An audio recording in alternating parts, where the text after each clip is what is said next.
Pump హౌస్లోకి వెళ్ళి గబ్బిలాలు వేసి వచ్చినాయి మీదికి అన్ని. అది మూలకు పడి 3 ఏళ్ళు అప్పటికి.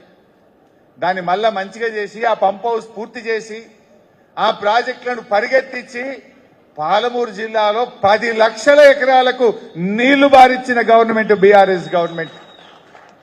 ఇలా ఇదే కల్వకుర్తి మన జడ్చర్ల నియోజకవర్గంలోని మిడ్జిల్ కు నీళ్లు రావాలంటే ఆ దుందిబి నది మీద ఒక అక్విడక్ట్ కట్టేది ఉండే. వాడు కాంట్రాక్టర్ పనిచేయకపోతే నేను లక్ష్మారెడ్డి అన్న అదేమో ఊరుండే గూడెం రెడ్డిగూడ దగ్గర ఒక ఇల్లు మీద డాబా మీద పండుకున్నాం. మేము కూలర్లు పెట్టుకోలే, ఏసీలు పెట్టుకోలే.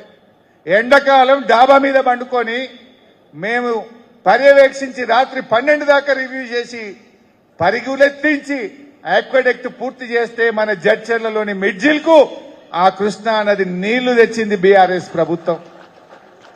కల్వకుర్తిలో 3,30,000 ఎకరాలకు నీళ్లు ఇచ్చినాం. నెట్టెంపాడులో 1,60,000 ఎకరాలకు నీళ్లు ఇచ్చినాం.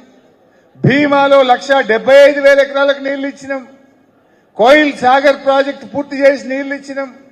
చెరువులు బాగా చేసి, చెక్ డ్యాములు బాగా చేసి వలసలు వాపసు వచ్చేటట్టు చేసింది బీఆర్ఎస్ ప్రభుత్వం. ఇలా పనులు పూర్తి చేసినాం మనం. కానీ రేవంత్ రెడ్డి వచ్చినాక 3 ఏళ్ళు అవుతుంది దగ్గర. ఒక్క ఎకరానికి పాలమూరు జిల్లాలో నీళ్లు ఇచ్చినావా అని నేను అడుగుతా ఉన్నా. నిన్న వచ్చిండు 2.5 ఏళ్లకు వచ్చి అంటాడు ఈయన పాలమూరు బిడ్డనట. ఇంకా నేను ఈ పాలమూరు ప్రాజెక్టు అర్థం కావడానికి నాకు 2.5 ఏళ్లు పట్టింది అంటుండు.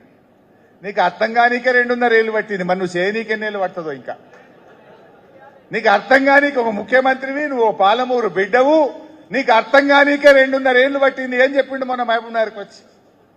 మరి ఇక నువ్వు చేయనీకెన్నేళ్ళు పడుతుంది. 27,000 ఎకరాల భూసేకరణ చేసినాం.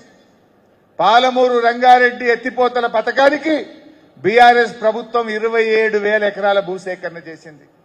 అందులో 1% భూసేకరణ నువ్వు చేసినావా అని అడుగుతున్నా.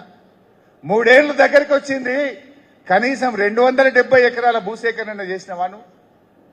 అసలు ఉన్నది ఆ ప్యాకేజ్ 3లో గట్టిగా చేస్తే 3 నెలల పని. 3 నెలల పని చేస్తే 5 రిజర్వాయర్లు నింపుకోవచ్చు. కానీ ఈయన చేతగాంతనం వల్ల, ఈయన నిర్లక్ష్యం వల్ల ఆ ప్యాకేజ్ 3 ఇవాళకి పూర్తి కాలేదు. ఆ 5 రిజర్వాయర్లలో ఇవాళ నీళ్లు నింపుకోక పాలమూరు జిల్లాకు అన్యాయం జరుగుతూ ఉంది. ఇంకా బాధ కలిగేది ఏంటంటే ఇవాళ పైన కర్ణాటక రాష్ట్రం